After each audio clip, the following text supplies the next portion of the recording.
முதலாவது கேள்வி, இலங்கையைச் சேர்ந்த சபா என்கிற சகோதரர் ஒரு கேள்வி கேட்டிருக்கார். அண்மையில் ஒரு அரபி மொழி பயானை ஆங்கில உபத்தலைப்புடன் பார்த்தேன். அது டைட்டில் போட்டிருக்காங்க போல இருக்கு. அதில் பின்வருமாறு கூறப்படுகிறது: அதாவது, இவ்வுலகத்தை அல்லாஹ் அழித்த பின்னர் அனைவரும் மரணித்து விடுவார்கள், மாணவர்கள் ஜின்கள் உள்பட.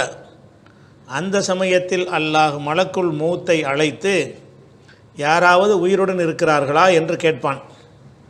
அதற்கு மலக்குல் மௌத் என்பவர், யா அல்லாஹ், ஜிப்ரீலும் மீகாயிலும் இஸ்ராபீலும் நானும் இருக்கிறோம் என்று கூறுவார். பின்னர் ஜிப்ரீலின் உயிரை கைப்பற்றுமாறு அல்லாஹ் கூறுவான். அதன் பின்னர் இப்போது யார் உயிருடன் இருக்கிறார்கள் என்று அல்லாஹ் கேட்பான். அதற்கு மலக்குல் மௌத் ஆனவர், மீகாயிலும் இஸ்ராபீலும் நானும் இருக்கிறோம் என்று பதிலளிப்பார். இவ்வாறு ஒவ்வொரு முறையும் கேட்ட பின்னர் இறுதியாக இப்பொழுது யார் இருக்கிறார்கள் என்று அல்லாஹ் கேட்கும் பொழுது, நான் மட்டும் இருக்கிறேன் யா அல்லாஹ் என்று மலக்குல் மௌத் கூறுவார். அதற்கு அல்லாஹ், உமது உயிரை கைப்பற்றிக்கொள் என்று கூறுவான். அதன் பிறகு மலக்குல் மௌத் ஒரு இடத்திற்கு சென்று தனது உயிரை கைப்பற்றி கொள்ளும்போது, ஒரு உயிரை பறிப்பது இவ்வளவு வலி உள்ளதாக எனக்கு அப்போது தெரிந்திருந்தால் நான் இவ்வுலகில் எவரது உயிரையும் கைப்பற்றியிருக்க மாட்டேன் என்று கவலை கொள்வார். இவ்வாறு அந்த பயானில் கூறப்பட்டது. இதற்கு ஆயிரக்கணக்கான மக்கள் கமான்ஸில் போய் மெய் சிலிர்க்கிறது, ஈமான் அதிகரிக்கிறது என்றெல்லாம் கூறியிருக்கிறார்கள். இந்த கருத்தில் ஏதாவது ஆதாரபூர்வமான அறிவிப்பு இருக்கிறதா தெளிவுபடுத்தவும் கேட்குறார். நீங்கள் சொல்லக்கூடிய அந்த பயானுடைய நமக்கு வீடியோ நீங்கள் அனுப்பவும் இல்லை, அதனுடைய உள்வாங்கி அந்த கருத்தை நீங்கள் தெரிவிச்சிருக்கிறீங்க, பரவாயில்லை. இப்போ இதில் என்னென்னு கேட்டால், இந்த செய்தியை பார்க்கும் பொழுது மார்க்க அறிவு நம்ம புரிதலில் நம்ம இருந்தோம் என்று சொன்னால், இதை பார்த்த உடனே இது அப்பட்டமான ஒரு கட்டுக்கதை, இது ஒரு பொய், இது இஸ்லாத்தில் உள்ளதாக இருக்க முடியாது அப்படின்னு விளங்கி கொள்ளலாம். அப்படிப்பட்ட ஒரு கட்டுக்கதை நீங்கள் சொல்லக்கூடியது. இதில் அந்த கட்டுக்கதை நம்ம எப்போ கட்டுக்கதை நம்ம அறிந்து கொள்ள இயலும் என்று சொன்னால், இஸ்லாத்தினுடைய அடிப்படையான விஷயங்களை அறிந்து கொண்டால்தான் அதை நீங்கள் எளிதாக புரிந்து கொள்ள இயலும். அதில் முதல் விஷயம் என்னென்னு கேட்டால், மலக்குல் மௌத்துன்னு ஒரு மலக்கு இருக்கிறாரா இஸ்லாத்தில்? மலக்குல் மௌத்துன்ற அனைவருடைய உயிரையும் கைப்பற்றுவதற்காக ஒரு ஆளை நியமித்து, அவர் தான் காதர் பாட்சா உயிரையும் கைப்பற்றுவார், கந்தசாமி உயிரையும் அவர் தான் கைப்பற்றுவார், ஆதம் அலைஹிஸ்ஸலாத்தில் இருந்து உலகம் அழிகிற வரைக்கும் அத்தனை பேருடைய உயிரையும் அவர் தான் கைப்பற்றுவார், ஒரு நேரத்தில் பல பகுதிகளில் பல பேர் மரணித்தாலும் அத்தனை பேருடைய உயிரையும் அவர் தான் கைப்பற்றுவார், அப்படிங்கிற மாதிரியான ஒரு பவர் கொடுக்கப்பட்ட ஒரு மலக்கு இருக்கிறாரா? முதல்ல மலக்குல் மௌத்தை பற்றின புரிதல் இருந்தாலே இந்த கதையை பொய்ன்னு விளங்கிடுவாங்க. மலக்குல் மௌத்துன்னு ஒரு மலத்தை கிடையாது. மலக்குல் மௌத்துன்ற பேரில் ஒரு மலக்கு கிடையவே கிடையாது. சில பேர் என்ன செய்வாங்க, சில பயான்கள் அது இஸ்ராயில், அதுக்கு பேரை வேறு உண்டாக்கி வச்சுருக்கிறாங்க. இஸ்ராயிலுங்கிற பேர்லையும் மலக்கு கிடையாது, மலக்குல் மௌத்துங்கிற பேரில் ஒரு மலக்கு கிடையவே கிடையாது. அப்போ உயிரை கைப்பற்றுற வானவர்கள்னால் இஸ்லாத்தில் எப்படி இருக்கிறாரு, எப்படி சொல்லப்பட்டிருக்குன்னு கேட்டால், என்னை அல்லாஹ் படைச்சிட்டானா, என்னுடைய உயிரை வாங்கிறதுக்குன்னு ஒரு மலக்கால நியமித்து வச்சுருப்பான். அவருடைய வேலை என் உயிரை வாங்கிறது மட்டும்தான். அதுக்குரிய டைம் வந்தவன் நல்லா ஆர்டர் பண்ண உயிரை எடுத்துகிட்டு போயிடுவார். அவர் அந்த டியூட்டிக்காக என்னை படைக்கும் பொழுது எல்லாம் என்ன செஞ்சிடறான்னு கேட்டால், என்னுடைய உயிரை எடுப்பதற்குரிய வானவரையும் சேர்த்தே படைச்சிட்றான். அவர் என்ன இதான் இதுக்குரிய ஆதாரத்தை நான் காட்டுவேன். அப்போ இந்த மாதிரி இருக்கிறதுனால ஒவ்வொரு மனிதனுக்கும் தனித்தனி மலக்குள் மௌத் இருக்கிறார்கள். ஏன் உயிரை கைப்பற்றுற மலக்கு உங்கள் உயிரை கைப்பற்ற மாட்டார். உங்கள் உயிரை கைப்பற்றுற மலக்கு இன்னொரு ஆளுடைய உயிரை கைப்பற்ற மாட்டார். அப்போ அந்த மாதிரி தான் அல்லாஹ் என்ன செஞ்சிருக்காங்கன்னா, மனிதர்களுடைய எண்ணிக்கைக்கு தக்கவாறு மலக்குள் மௌத்துகளையும் படைத்திருக்கிறான். எவ்வளோ மனிதர்கள் உலகத்தில் படைக்கப்பட்டிருக்கிறார்களோ, இனிமேல் பிறப்பார்களோ, பிறக்கும் போதே ஒரு மலக்குள் மௌத்தையும் சேர்த்து அல்லாஹ் படைச்சிட்றான். அவருக்கு கொடுக்கப்பட்ட ஒரே டியூட்டி என்னென்னு சொன்னால், உயிரை கைப்பற்றுறது மட்டும்தான். அதுக்குரிய நேரங்காலம் வந்தவொன்னே கைப்பற்றுனவனு கைப்பற்றிட்டு போயிடுவார். இப்படி இருக்கும் பொழுது இந்த கதை என்ன சொல்லுது? எல்லா உயிரையும் கைப்பற்றுறதுக்கு மலக்குள் மௌத் இருக்கிறாதான், அவர் தான் 50 பேர் உயிரையும் முதல்ல இப்படி நம்புவது சிறுக்கு இல்லையா? மலக்குள் மௌத்துங்கிறவர் அல்லாஹ்வை போல் செயல்படுற மாதிரிலாம் இதில் வருது. நீங்கள் சொல்கிற கருத்து பிரகாரம் பார்த்தா அவர் தான் என்ன செய்வார், இங்கேயும் இருப்பார், இதே செகண்டில் அங்கேயும் இருப்பார். ஒரு செகண்டில், ஒரு மைக்ரோ செகண்டில் ஆயிரக்கணக்கான பேர் சாகுறாங்கல்ல, ஆயிரக்கணக்கான பகுதிகளில் சாகுறாங்கல்ல, ஆயிரக்கணக்கான ஊர்களில் சாகுறாங்கல்ல. அந்த ஒரு மைக்ரோ செகண்ட்லேயே அவர் இங்கேயும் இருப்பார், இதே செகண்டில் அங்கேயும் இருப்பார், இதே செகண்டில் அங்கேயும் இருப்பார்னா இது அல்லாஹ்வுடைய செயல்பாடு மாதிரி இருக்கிறது. உயிரை வாங்குகிற மலக்கு என்ன செய்வார்னா இங்கே இருந்துட்டு இதே வாங்குவார். இதே டைமில் ஒரு செகண்டுக்குள்ளேயே 1000 பேர் மூத்தா போகிறான்னு வைங்க, இந்த 1000 பேரையும் அவர் அங்கே போய் கைப்பற்றுவார்னு சொன்னால், இந்த மாதிரி ஒரு நேரத்தில் பலருடைய கைப்பற்றக்கூடிய நாலேஜ் உள்ளவராகவும் அப்படி ஆற்றல் உள்ளவராகவும் ஒரு படைப்பு இருக்க முடியுமா? முதல்ல அல்லாஹ்வுக்கு மாத்திரம் உரிய ஒரு சிவத்தை அல்லாஹ் ஒரு மனித மலக்கு கொடுப்பான்? அந்த ஒரு புரிதலும் கிடையாது. அதனால் மலக்குள் மௌத்துங்கிறது இருக்குது. மலக்குள் மௌத்து என்று சொன்னால் ஒரு நபருக்கு பேர் இல்லை. என் உயிரை கைப்பற்றுற மலக்குக்கு பேர் என்னுடைய மலக்குள் மௌத்து, உங்கள் உயிரை கைப்பற்றுறவருக்கு பேர் உங்களுடைய மலக்குள் மௌத்து. அப்போ மலக்குள் மௌத்து என்பது ஒரு தனி நபர் கிடையாது. முதல்ல அதுவே கிடையாதுன்னு ஆகும்போது இந்த ஒட்டுமொத்த கதையும் பொய்யா போயிடுச்சா? அதை ஃபஸ்ட்டு விளங்கிக்கிறேன் விஷயம் அதுதான். இப்போ உதாரணமாக எடுத்துக்கிட்டிங்கன்னு சொன்னால் இதுக்குரிய சில சான்றுகளை நான் காட்டுறேன். 8வது சூறாவில் 50வது வசனம். அதிலெல்லாம் என்ன செய்கிறான்னு கேட்டால், இப்போ காஃபிர்களை காஃபிர்கள்ன்றது நிறைய ஆட்கள் தானே, ஒரு காஃபிர் இல்லை, காஃபிர்கள்ன்ற ஒரு பெரிய ஒரு கூட்டத்தை எல்லாம் சொல்கிறான். இந்த காஃபிர்களை மாணவர்கள் உயிரை கைப்பற்றுவாங்க. அப்போ அத்தனை காஃபிருக்கும் சேர்த்து ஒருத்தர் தான் கைப்பற்றுவார்னு சொன்னால், காஃபிர்களை ஒரு மலக்கு கைப்பற்றுவார், மலக்குள் மௌத்து கைப்பற்றுவார் என்று அல்லாஹ் சொல்லி இருக்கணும். அல்லாஹ் 8:50 வசனத்தில் என்ன சொல்கிறான்னு கேட்டால், உளவு தரா இது எத்தவஃபல்லதீன கஃபரு அல் மலாயிகத்து, காஃபிர்களை உயிர்களை மலக்குமார்கள் கைப்பற்றுவார்கள். காஃபிர் நிறைய பேர் இருக்கிறதுனால உயிரை கைப்பற்றுற மலக்குகள் நிறைய பேர் இருப்பாங்க. அல் மலாயிகத்து என்பது மலக்கு என்பதனுடைய பன்மை. மலாயிகத்துமார்கள் கைப்பற்றுவார்கள். எல்ரிபூன உஜூஹகும் அதுபாரகும், அவங்களுடைய முதுகளையும் அவங்களுடைய முகத்திலையும் அடித்து என்ன செய்வாங்க, காஃபிருடைய உயிரை கைப்பற்றி கொள்வார்கள் என்று 8வது சூறாவில் 50வது வசனத்தில் அல்லாஹ் சொல்கிறான். அதிலிருந்து நம்ம என்ன தெரிகிறோம் என்று கேட்டால், நிறைய ஆட்களை கைப்பற்றன்னு வரும்போது நிறைய மலக்குகள்ங்கிற வார்த்தை எல்லாம் சொல்லி காட்டுறான். அப்போ ஒரே ஒரு மலக்குள் மௌத்து இருந்தாரேயானால் அப்போ காஃபிர்களை மலக்குள் மௌத்து என்பவர் கைப்பற்றுவார்னு என்று தானே சொல்லணும். அப்படி சொல்லாமல் அல் மலாயிகத்து, வானவர்கள் கைப்பற்றுவார்கள் அப்படின்னு அல்லாஹ் சொல்லி காட்டுறான். அதே மாதிரி 16வது சூறாவில் 28வது வசனத்தில் சொல்லும் பொழுது, அல்லதீன தத்தவஃபாஹுமுல் மலாயிகத்து, யாரை மலக்குமார்கள் கைப்பற்றி கொள்வார்களோ, உயிரை கைப்பற்றி கொள்வார்களோ, லாலிமி அன்புசியும், அநியாயம் செஞ்சார்களே அப்படிப்பட்ட மக்களுடைய உயிர்களை மலக்குமார்கள் கைப்பற்றி கொள்ளும் பொழுது, நாங்கள் தப்பு செஞ்சிட்டோம், எங்களை விட்டுருங்க, இனிமேல் நாங்கள் ஒழுங்காக இருந்துக்கிறோன்ட்டு முறையிடுவார்களாம் உயிரை கைப்பற்றும் போது. அது டாப்பிக்கு நமக்கு இல்லை. எத்தனை மலக்கு இருக்கிறாங்க என்பது தான் டாபிக். நமக்கு தேவையான டாபிக் என்னென்று கேட்டால், அல்லதீன தத்தவஃபாஹுமுல் மலாயிகத்து, மலக்குமார்கள் உயிரை கைப்பற்றுவார்கள், இவர்களின் உயிர்களை மலக்குமார்கள் கைப்பற்றுவார்கள். இவர்கள்னு நிறைய பேர் வரும்போது நிறைய மலக்கு வந்துடுறாரு, ஒவ்வொருவருக்குரிய மலக்கு இருப்பார். அப்போ மலக்குமார்கள் நல்லா பன்மையாக சொன்னதுலேருந்து என்ன விளங்குதுன்னு கேட்டால், அனைவருடைய உயிரை எடுப்பவர் ஒரு மலக்கு கிடையாது. மலக்குள் மௌத்துங்கிற கான்செப்டே கிடையவே கிடையாது, அது பொய். அதே மாதிரி 16:32 நல்லா என்ன செய்கிறான்னு கேட்டால், நல்லவருடைய உயிரை கைப்பற்றுற மலக்குகளை பற்றி எல்லாம் சொல்கிறான். 16:28 சொல்கிறது கெட்டவங்களுடைய உயிரை கைப்பற்றுறது. 16:32 அல்லாஹ் சொல்லுகிறான், அல்லதீன தத்தவஃபாஹுமுல் மலாயிகத்து தொய்யிபீன, நல்லவர்களாக இருக்கும் நிலையில் அவங்களுடைய உயிர்களை வானவர்களை கைப்பற்றுவார்கள். யக்கூலூன சலாமுன் அலைக்கும், உங்கள் மீது சலாம் உண்டாட்டுமாக என்று சொல்லி உயிரை கைப்பற்றிட்டு போவார்கள் என்று அல்லாஹ் சொல்லி காட்டுறான். அப்போ நல்லவர்கள்ங்கிறவங்களும் ஒரு தொகையினர் தானே இருப்பாங்க. கெட்டவர்கள் எப்படி ஒரு தொகையினர் இருப்பார்களோ, நல்லவர்கள் என்பவர்களும் ஒரு பெருந்தொகையினர் இருப்பார்கள். பெருந்தொகையினர் இருக்கும் பொழுது அவங்க உயிரை ஒருத்தர் கைப்பற்ற முடியாது. அப்படி ஒருத்தர் நியமிக்கப்படலை என்ற காரணத்தினால் அல்லாஹ் என்ன செய்கிறான்னு கேட்டால், தத்தவஃபாஹுமுல் மலாயிகத்து, மலக்குமார்கள் நல்லோர்களின் உயிர்களை கைப்பற்றுவார்கள்.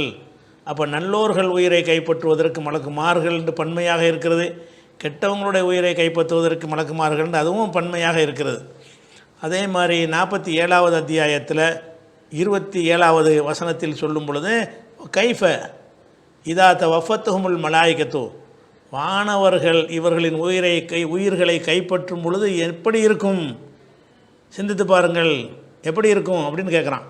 கைஃப இதா தவஃபத்துஹுமுல் மலாயிகத்து, இவர்களின் மனிதர்களின் உயிர்களை வானவர்கள் கைப்பற்றும் பொழுது, வானவர் அல்ல, பர்டிகுலர் குறிப்பிட்ட மலக்குல் மௌத் என்ற வானவர் அல்ல, வானவர்கள் இவர்களின் உயிரை கைப்பற்றும் பொழுது என்று 47 27 வசனத்தில் அல்லாஹ் சொல்லி காட்டுகிறான். அதே மாதிரி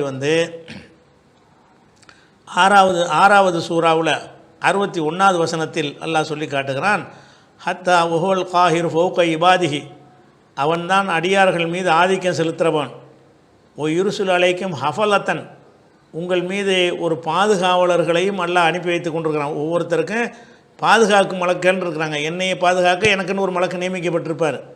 ஹத்தா இதா ஜா ஹதகுமுல் மௌத்து, அவருக்கு மௌத்துங்கிறது வந்து விடும் பொழுது தவஃபத்துஹு ருசுலுனா, நம்முடைய தூதர்கள் அவர்களை கைப்பற்றி கொள்வார்கள்.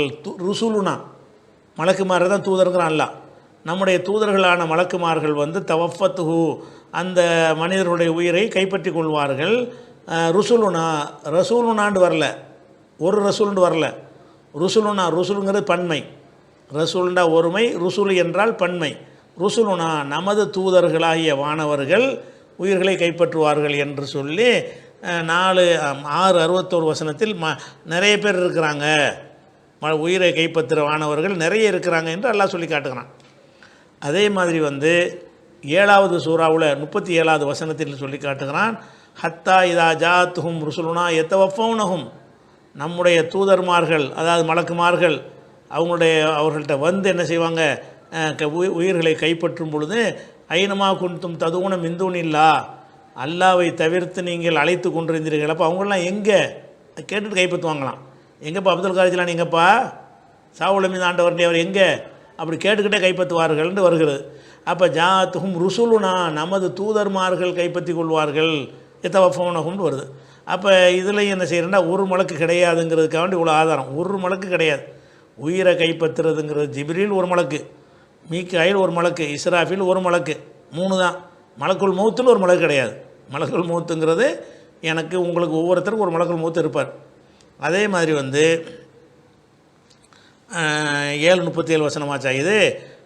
6:93 வசனத்தில் என்ன இருக்குன்னு கேட்டால், அதாவது அல்லாஹ் மேலே பொய் சொல்கிறானே அவனை விட அநியாயக்காரன் யார், அவனுக்கு வகி வராமல் இருந்து எனக்கு வகி வருதுங்கிறான அவனை விட அநியாயக்காரன் யார், அல்லாஹ் இறக்குன மாதிரி எனக்கும் இறக்க முடியும் அப்படின்னு சொல்கிறானே அவனை விட அநியாயக்காரன் யார் அப்படின்னு சொல்லிட்டு வரும் பொழுது, இந்த அநியாயக்காரனுடைய அவங்க சக்கராத்து ஹாலில் இருக்கும் பொழுது ஒல் மலாயிகத்து பாசித்து ஐதீஹிம், மலக்குமார்கள் தங்களுடைய கைகளை அவர்களை நோக்கி நீட்டி, அஹ்ருஜு அம்புசக்குமுல் யௌம், இன்று உங்களுடைய உயிர்களை வெளியேற்றுங்கள், வெளியே எடுங்கள்னு சொல்லி அல்லாஹ் மலக்குமார்கள் சொல்வார்கள் அப்படின்னு இருக்கப்போ, மலக்குமார்கள் கூட்டமாக என்ன செய்வாங்க, நிறைய பேர் இருக்கிறதுனால அநியாயக்காரங்களுக்கெல்லாம் மலக்குமார்கள் உங்களுடைய உயிர்களை வெளியேற்றுங்கள் என்று சொல்வார்கள்னு வருகிறது இங்கே 6:93. அப்போ இதில் என்ன வருதுன்னு கேட்டால், உயிரை கைப்பற்றுவதற்கு ஒரு வானவர் அல்ல பல வானவர்கள் இருக்கிறார்கள், அது விளங்குறது. அதே மாதிரி 4:97 வசனத்தில் இருக்கிறது. இன்னல்லது இன்ன தவஃபாஹுமுல் மலாயிகத்து, யாரை மலக்குமார்கள் கைப்பற்றி கொள்கிறார்களோ, மலக்குமார்கள் ஒரு மலக்கல்ல மலக்குமார்கள், லாலிமி அம்புசியும் அநியாயம் செஞ்சவர்களாக இருக்கிற நிலையில் உயிரை கைப்பற்றி கொள்கிறார்களோன்ற தொடர்ச்சி வரும் பொழுது அங்கே மாணவர்கள்ங்கிற ஒரு பன்மையை தான் எல்லாம் போடுறான். அப்போ ஒருமையாக ஒரு இடத்துல சொல்கிறான். 32:11 மலக்குள் மௌத்தோண்டு ஒருமையாகவும் ஒரு வசனம் வருகிறது. அந்த வசனத்துலேயும் இந்த கருத்து வராது. நம்ம சொன்ன கருத்தை வலுப்படுத்துகிற விதமாக தான் அதுவும் இருக்குது. எப்படி இருக்குது, குல் நபியை நீங்கள் சொல்லுங்கள், எதவஃபாக்கும், உங்களை மரணிக்க செய்வார், மலக்குள் மௌத்துக்கு உரிய மலக்கு உங்களை கைப்பற்றுவார், அல்லது உக்கிலபிக்கும், உங்களுக்கு என நியமிக்கப்பட்ட மலக்குள் மௌத். அப்போ நியமனம் செய்யப்படுது ஒவ்வொருத்தருக்கும். உங்கள் உயிரை உங்களுக்கு நியமிக்கப்பட்ட மலக்கு கைப்பற்றுவார் என்று சொன்னால், ஒவ்வொரு மனிதனுக்கும் ஒரு மலக்குள் மௌத்தை நியமிக்கப்பட்டிருக்கிறாரே தவிர அனைத்து ஜீவராசிகளையும் அனைத்து மனிதர்களையும் கைப்பற்றி செல்வதற்கான ஒரு அதிகாரம் படைத்த பவர் உள்ள ஒரு மலக்கு யாரும் கிடையாது. அப்போ குல் நீங்கள் சொல்லுங்கள், எத்தவஃபாக்கும் மலக்குள் மௌத், உங்களை மலக்குள் மௌத் உயிரை கைப்பற்றுவார், எந்த மலக்கல் மௌத் என்றால் அல்லது உக்கிலபிக்கும் உங்களுக்காக நியமிக்கப்பட்ட மலக்கு உயிரை கைப்பற்றுவார். அப்போ ஒவ்வொரு மனிதனுக்கும் மலக்கு நியமிக்கப்பட்டார்னு நான் சொன்னேன் இல்லையா, அதுக்கு ஆதாரம் இருக்குது. அப்போ ஒட்டுமொத்தம் இதை பார்த்தீங்கன்னு சொன்னால் அப்போ மலக்குள் மௌத்துண்டே ஒரு ஆளை இல்லைங்கும்போது இந்த கதை பூரா மொத்தமாக பொய்யா போச்சுல. மலக்குள் மௌத்தானே கடைசியால் உயிரை கைப்பற்ற சொல்கிறாங்கிறாங்க. மலக்குள் மௌத்துன்னு ஒரு ஆள் கிடையாது. மலக்குள் மௌத்துங்கிற ஆள் கிடையாது. யாரை அனைத்து இலாக்காவையும் கையில் வச்சுக்கிற அல்லா மாதிரி ஒரு அதிகாரம் படைத்தவராக அப்படி ஒரு மலக்கு கிடையவே கிடையாது. கதை பொய்யாயிருச்சா. அதுக்கடுத்து என்னென்னு கேட்டால்,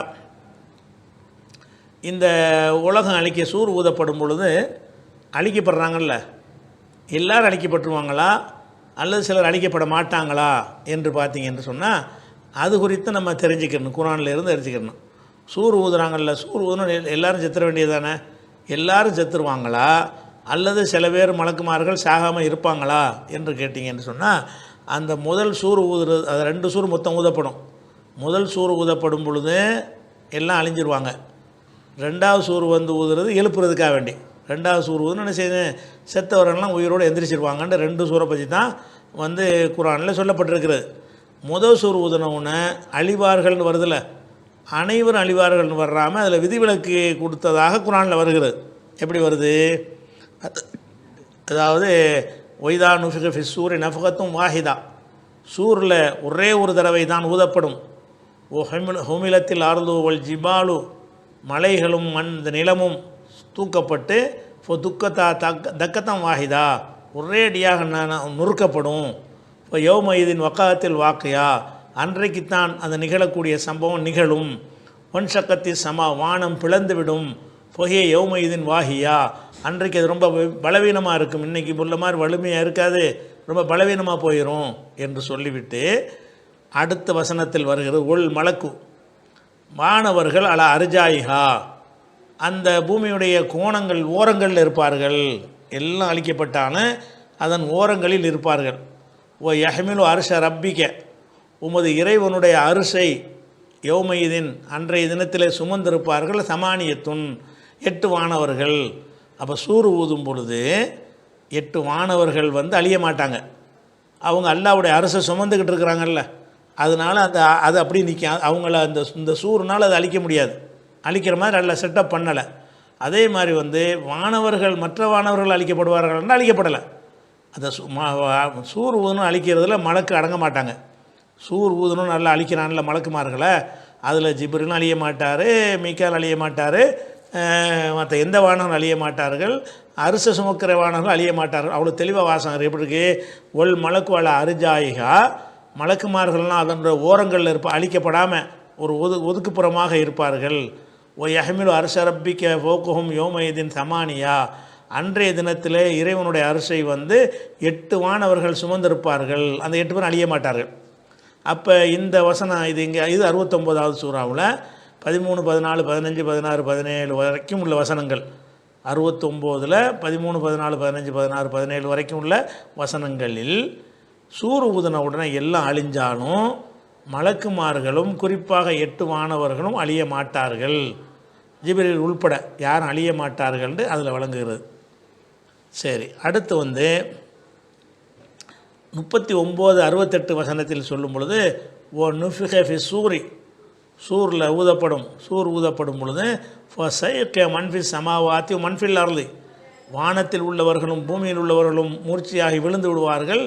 இல்லா மன்ஷா அல்லா, அல்லாஹ் நாடியவர்களை தவிர, அல்லாஹ் நாடியவர்களை தவிர அனைவரும் அழிந்து விடுவார்கள் இருக்குது. அப்போ அழிகிறதுல வந்து அல்லாஹ் சிலர் அழிக்க மாட்டான்னு அதில் வழங்குது. இல்லா மாஷா அல்லாவிலேருந்து இல்லா மன்ஷா அல்லா, அல்லாஹ் நாடியவர்களை தவிர மற்றவங்கள்லாம் அழிந்து விடுவார்கள்னு வர்ற காரணத்தினால சூர் ஊதின உடனே எல்லாரும் அழியும் போது மலக்குமார்கள் அழிய மாட்டார்கள். சூர் ஊதும்போது அழிய மாட்டார்கள். அதே நேரத்தில் வந்து கடைசியாக அல்லாஹ் என்ன செய்வான்னு கேட்டால் எல்லாத்தையும் அழிச்சிட்டு நான் மட்டும் இருப்பேன்னு ஒரு இடத்துல சொல்கிறான். அந்த வசனத்தின் பிரகாரம் அவங்க அழிக்கப்படுறாங்கன்னு வழங்குது. அது எப்படி வழங்குறதுன்னு கேட்டால் குல்லு ஷையின் ஹாலிக்கும், இது வந்து 28, 88 வசனத்தில் இருக்கிறது. குல்லு ஷையின் ஹாலிக்கும், அனைத்தும் அழிந்துவிடும். இல்லா வஜிஹு, அவனுடைய முகத்தை தவிர, அவனை முகம்னா அவனை தவிர, அவனை தவிர அனைத்தும் அறிந்துவிடும். லஹுல் ஹுக்கும், அவனுக்குத்தான் அதிகாரம் இருக்கும். இலகி துர்ஜவுன், அவனிடத்தெல்லாம் கொண்டு செல்லப்படுவீர்கள் அப்படின்ற ஒரு வசனம் இருக்கிறதுனால அல்லாஹ் என்ன செய்கிறான்னு கேட்டால், அழித்தல் என்பது சூர் ஊதணுன்னு எல்லாத்தையும் அழித்து விட்டாலும் அந்த அந்த மற்ற எல்லாத்தையும் அழித்து முடித்த உடனே இன்னொரு ஆர்டர் மூலமாக ஏதோ ஒரு வகையில் என்ன செய்வான்னு கேட்டால் மலக்கு கிழக்கு எல்லாத்தையும் அழிச்சு விடுவான். ஏன்னு கேட்டால் அவன் மட்டும் இருக்கணும், அவன் மட்டும் இருக்கக்கூடிய ஒரு நிலை இருக்கும். அப்படி ஒன்று இருக்குங்கிறான் அல்லாஹ். அல்லாஹ்வுடைய முகத்தை தவிர அனைத்தும் அழிந்து விடும். அழிந்து விடும்னா என்னது, அந்த சூர் ஊதும்போது அழியாட்டாலும் வேறு ஒரு சந்தர்ப்பத்தில் அழியும்னு தானே விளங்கணும். சூர் ஊதும்போது அழிய மாட்டார்கள்னு சொல்லியாச்சு. அப்புறமா அழிவார்கள்னா எப்போ, அது சூர் ஊதும்போது அல்லாத அதுக்கு பிந்தி வேறு ஒரு ஏதோ என்ன முறையில் அழிவார்கள் நமக்கு சொல்லப்படலை, ஆனால் அழிஞ்சிருவாங்க. அல்லாஹ்வுடைய முகத்தை தவிர அனைத்தும் அழிந்து விடுவார்கள்ங்கிற விஷயம் 28, 88 இருக்குதா. அதே மாதிரி 55வது சூறாவில் 26, 27 வசனங்களில் இருக்கிறது. குல்லுமன் அலைஹா ஃபான், இதில் உள்ள அனைத்துமே அழிந்துவிடும். குல்லு அனைத்தும் அழிந்துவிடும். ஓ எபுகா, மிச்சமாக இருக்கும். மஜ்ஹு ரப்பிக்க, உமது இறைவனுடைய திருமுகம் மட்டும்தான் மிஞ்சும். அல்லாஹ்வுடைய முகம் மட்டும்தான் மிஞ்சும், பாக்கி எல்லாமே அழிந்துவிடும் அப்படின்னு சொல்லி 55வது சூறாவில் 27வது வசனத்தில் இருக்கிறது. அப்போ இதில் என்ன விளங்குதுன்னு கேட்டால், அந்த சூர் ஊதும்போது மாணவர்கள் அழிக்கப்படாவிட்டாலும் அவன் மாத்திரம் இருப்பான், எல்லாம் அழியும்னு ஒருக்கா சொல்கிறானே. அப்போ அதுக்கு பிந்தி ஒருக்கா அழிக்கிறான். அல்லாஹ் என்ன செய்கிறான், நான் தாண்டா எல்லான்னு காட்டணுமா இல்லையா? எல்லாம் அழியாமல் மௌத்து அவன் ஒரு ஆள். அல்லாவுக்கு மட்டும்தான் என்ன பேர், அல் ஹையுல்லதி லாயமூத், மரணிக்காமல் உயிரோடு, ஹையுல் கையும், மரணிக்காமல் உயிரோடு இருப்பவன்கிற சிவத்து அவனுக்குரியது. அப்போ ஜிப்ரீல் அழிய மாட்டார்னா அவரும் அந்த சிவத்து உள்ளவர் ஆயிடுவார். மீக்காயில் அழிய மாட்டார்னு சொன்னால் அவருக்கு மௌத்து வராதுன்னு ஆயிரும், மௌத்து அவருக்கும் வரணும் அப்படின்னு சொன்னால் அந்த ஒவ்வொரு ஆத்மாவும் மௌத்தை சுமக்கணும்ன்ற அப்படி ஒரு வசனம் குரானில் இருக்குதுல்ல. எப்படி குல்லு நஃப்ஸின் தாயிகத்துல் மௌத், எல்லா ஆத்மாவும் மௌத்தை சுமைக்கணும். 3வது சூறாவில் 185வது வசனம், ஒவ்வொரு ஆத்மாவும் மௌத்தை சுமைக்கும் அப்படின்னு சொன்னால், அப்போ அதில் ஜிப்ரீலும் ஒரு ஆத்மா தானே, அவரும் செத்துருவார், மீக்காயில் செத்துருவார், இஸ்ராஃபீல் செத்துருவார். அப்போ அனைவருமே மற்ற அரசு சுமக்கிறவானவர்கள் எல்லாமே செத்துருவாங்க, அவன் மட்டும்தான் நிற்பான் கடைசியாக. அப்போ இதில் நம்ம என்ன விளங்குறோம் என்று கேட்டால், சூர் ஊதனவுன்னு அழித்தல் 2 வகையில் இருக்கிறது. அதாவது வானவர்களை தவிர மற்றவர்கள் அழிப்பது ஒரு மற்ற எல்லாம் அழிஞ்சு போகிறது, அது ஒரு சூர். 2வது சூர் என்னன்னு கேட்டால், வானவர்களையும் சேர்த்த 2வது சூர் இல்லை, அழித்த பிறகு 2வது ஒரு தடவை என்ன செய்வாங்க, அல்லாஹ்வுடைய ஆர்டர் பிரகாரம், கட்டளை பிரகாரம், என்ன முறையில் சொல்லப்படலை, ஆனால் அழிஞ்சிருவாங்க. ஏன்னா அவனை தவிர எதுவும் இருக்காதுன்னு என்ன அர்த்தம், எல்லாத்தையும் அழிச்சிடுவோன்னு அர்த்தம். ஏதோ ஒரு முறையில் அல்லாஹ் அவனுக்கு தெரிந்த முறையில், அவனுக்கு அறிந்து வைத்திருக்கிற முறையில், நமக்கு சொல்லித்தரப்படாத ஒரு முறையில் என்ன செய்கிறான்னு கேட்டால் அம்புட்டு பேரையும் காலி பண்ணிடுவான். அல்லாஹ் மட்டும்தான் இருப்பான் அப்படிங்கிறது ஒன்று இருக்கிறது. இப்போ இந்த இந்த நீங்கள் சொன்ன செய்தி அதில் என்ன வந்துடுது, பொய்ன்னு வந்துடுது. ஆனால் நீங்கள் சொன்ன அந்த பொய் எங்கே வருதுன்னு கேட்டிங்கன்னா, இதை காபுல் அஹ்பார் அலி இப்னுல் ஹுசைன் என்பவர் என்ன செய்கிறாருன்னு கேட்டால், அதான் ஹுசைன் ரலியல்லாஹு அவனுடைய மகன் அலி இருக்கார்ல, அவர் காபுல் அஹ்பார் என்பவர்கிட்ட கேட்குறாரு. எப்படி கேட்குறாருன்னு கேட்டால், இப்போ சைக்க மன்ஃபில் சமாவாத்தி உள்ளார்ல மன்ஃபில்லார்ல இல்லா மன்ஷா அல்லாஹ், அல்லாஹ் நாடியவர்களை தவிர மற்றவங்களும் அழிஞ்சிருவாங்கன்னு சொல்லப்படுது, அது யார் அப்படின்னு காபுல் அஹ்பார் அஹ்பார்னா ஒரு பாதிரியாராக இருந்து இஸ்லாத்துக்கு வந்தவர், அவர்கிட்ட போய் கேட்குறாரு. அப்போ அவர் சொல்கிறாரு, ஹும் சலாசத் அஷர, அவங்க மொத்தம் ஒரு 13 பேர் இருப்பாங்க. 13 பேர் யாருன்னு கேட்டால், ஜிப்ரீல், மீகாயில், இஸ்ராஃபீல் 3 பேராச்சா. அவள் ஹமலத்துல் அரிசி சமானி, அரிசியை சுமக்கிற ஒரு 8 பேர். மலக்குல் மூத்து கிடையாது, அவர் மலக்குல் மூத்துங்கிறார், அது ஒன்று. ஒரு அப்புல் இஸ்ஸத்தி, கண்ணியத்துக்குரிய அல்லாஹ் ஒருத்தன். ஆக 13 தான் மிச்சமாக இருப்பாங்க. இப்போ ஏகம்பூர் மலக்கல் மூத்தி, அல்லாஹ் மலக்குல் மூத்துக்கு கட்டளையிடுவான்.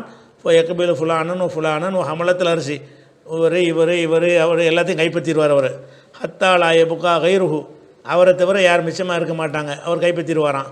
இப்போ எக்கூடு ரப்புல் இஸ்ஸத்தி, அப்போ அல்லாஹ் சொல்லுவான், முத்து யா மலக்கல் மூத்தை நீனும் செத்துப்போ அப்படின்னு சொல்லுவானா.